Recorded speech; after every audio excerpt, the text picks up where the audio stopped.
possibility of a medieval forger. Some people think it's Leonardo da Vinci. Now, how could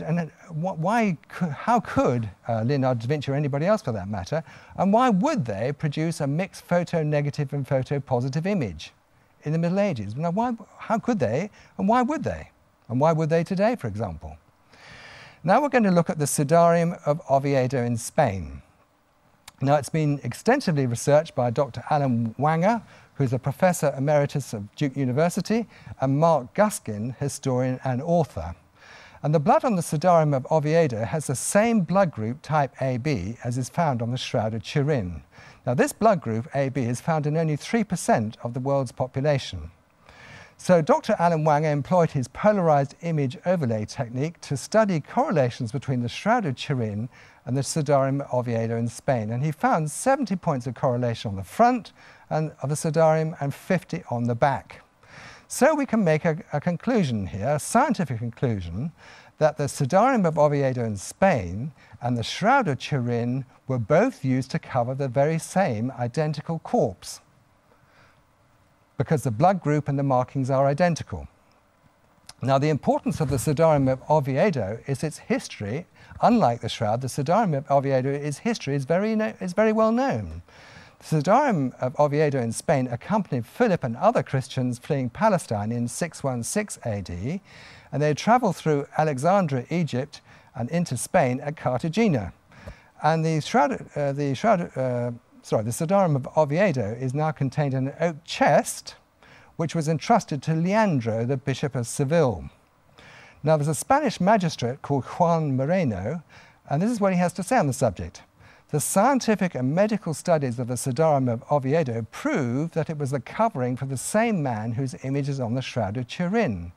We know that the Sudarium has been in Spain since the 1600s. How then can the radiocarbon dating claiming that the Shroud is only from the 13th century be accurate? That's a very good question, and we're going to look at that and answer that question, hopefully. Now we're going to look at the Shroud of Turin from a forensic point of view. Dr. Robert Bucklin was a former forensic pathologist in Los Angeles, and he personally conducted over 25,000 autopsies. 25,000 autopsies. You can read about him on shroud.com. And he did some very detailed analysis, which I haven't got time to go through in detail, but he concluded as follows. The forensic pathologist will be aware that the individual whose image is depicted on the cloth has undergone puncture injuries to his wrist and feet, puncture injuries to his head, multiple traumatic whip-like injuries to his back, post-mortem puncture injuries to his chest area, which has released both blood and a water type of fluid. And from this data, it is not an unreasonable conclusion for the forensic pathologist to determine that only one person in history has undergone this sequence of events. That person is Jesus Christ. Now, on the shroud, there's pollen, which proves that the Shroud of Turin was once in Jerusalem. Dr. Max Frey was a member of STURP, and he was a botanist and Swiss criminologist. In other words, he solved crimes. He took samples from the surface of the shroud in 1973 and 1978, and he identified pollen spores and spores of many different plants that originate only in and around Jerusalem and areas of the Middle East that include the ancient cities of Constantinople and Edessa. There's been some subsequent research, these researchers include Dr. Danin, a botany professor at Hebrew University of Jerusalem, Dr. Baruch, a pollen specialist at the Israel Antiquities Authority, Oswald Schurman, and Dr. Alan Wanger. And of the 28 plants found on the shroud, 27 bloom in the springtime, corresponding with the Jewish Passover. Zygophyllum dumosum grows only in Israel, Jordan, and the Sinai. And of the 28 plants, 20 are known to grow in Jerusalem itself, and 8 others grow in the vicinity in the Judean desert or the Dead Sea area. Though some of these plants may be found in Europe, 14 of the 28 plants only grow in the Middle East and never in Europe. Of the 28 plants, 27 bloom in springtime, corresponding with the Jewish Passover. And one plant is Zygophyllum dumosum, for which there is pollen as well as an image. And that grows only in Israel, Jordan, and the Sinai. And this is what Professor Danin of the Hebrew University sums up. He says, "This combination of flowers can be found in only one region of the world. The evidence clearly points to a floral grouping from the area surrounding Jerusalem." Conclusion: the Shroud of Turin was at one time in Jerusalem. Now, there's also some dirt on the Shroud of Turin. It's called travertine aragonite. Now, when Jesus fell carrying that heavy crossbeam, he picked up some dirt from the streets of Jerusalem. And you can find that dirt, called travertine aragonite, on the places on the Shroud of Turin corresponding to his nose and his left kneecap, and also both heels.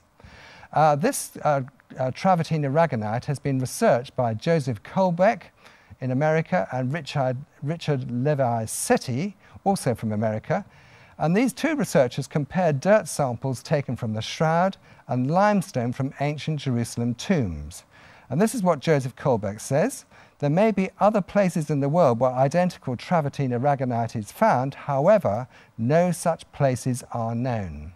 Conclusion: the Shroud of Turin was at one time in Jerusalem.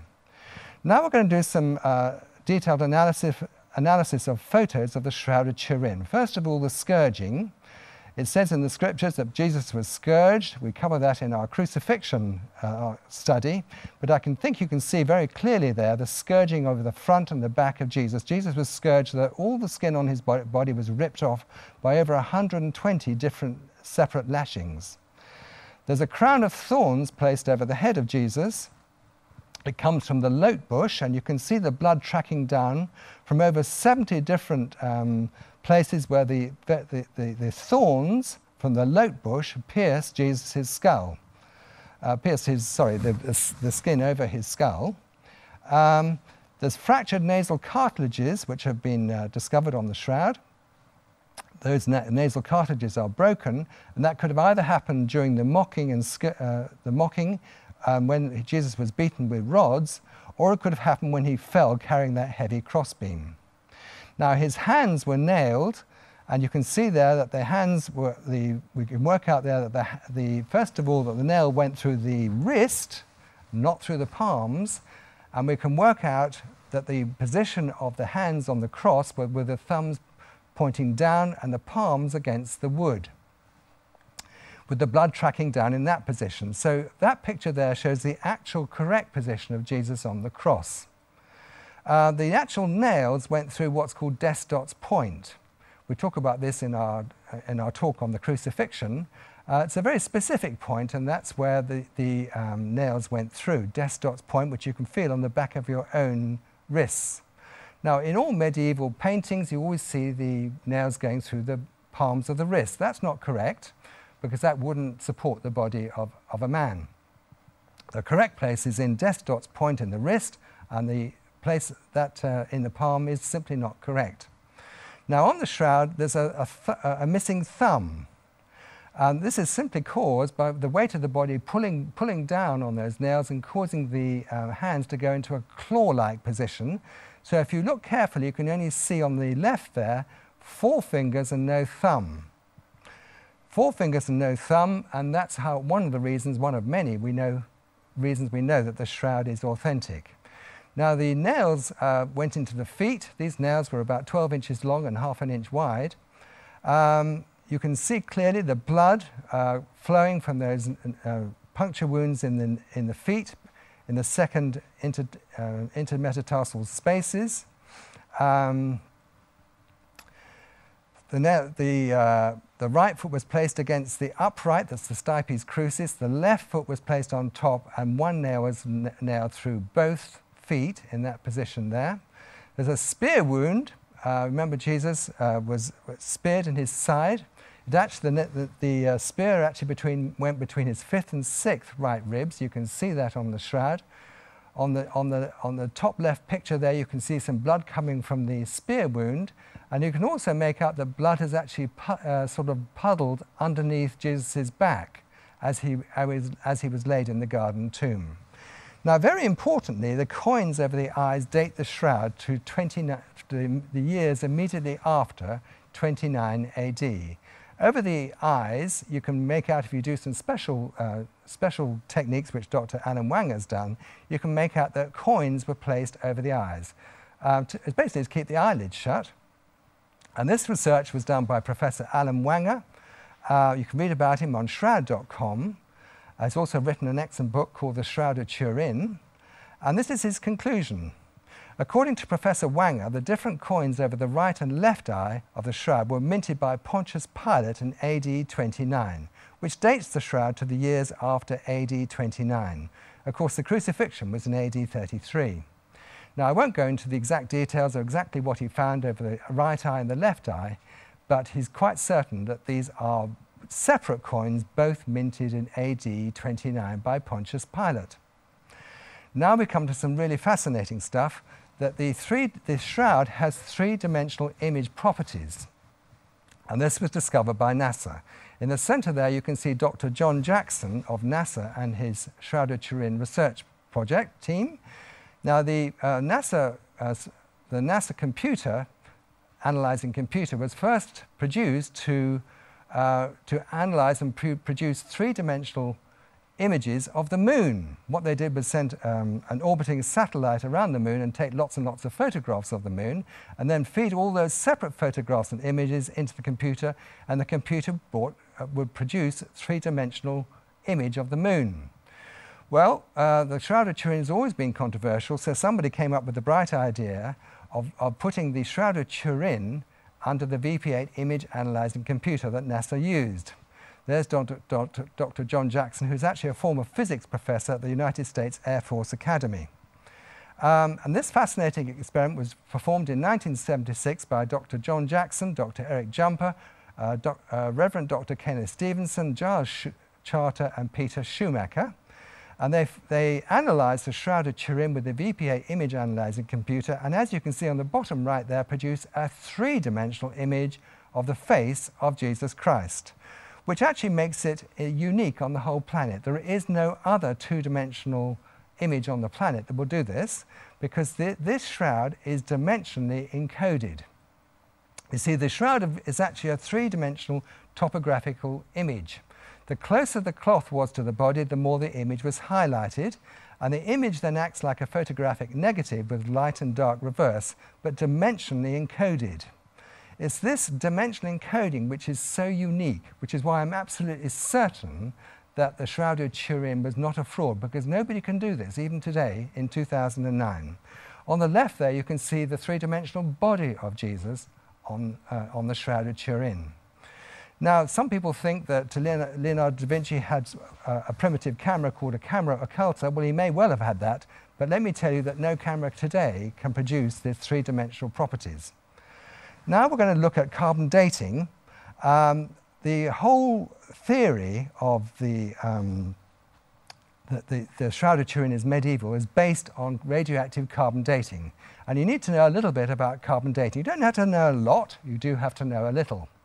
Now, there are 111 elements that we know about, and one of them is carbon. It's in position 6, and there are three types of carbon. There's the normal C12, which is normal carbon. Then there's two isotopes called C13 and C14. These are called isotopes. Now, radioactive C14 is actually formed high up in the stratosphere, and then is incorporated into carbon dioxide, drifts down onto the surface of the Earth, and then is breathed in by plants. We'll look at that. So radioactive C14 is formed in the upper atmosphere by the bombardment of nitrogen atoms with cosmic rays from the sun. We don't have to know the details of exactly how it all works, but let me just tell you very simply that this radioactive C14 is then incorporated into a gas called carbon dioxide. So a very small amount of CO2, or carbon dioxide, has radioactive C14 in it, which then drifts down through the various layers makes up the air, the surface above the Earth, drifts down to ground level and is incorporated using photosynthesis into the plants. So the plants then have radioactive C14 in them. And then, of course, we eat some plants, But animals also eat the plants, and of course we eat the animals and the plants. So both the plants and the animals and humans as well all have a small amount of C14 in them. Now, the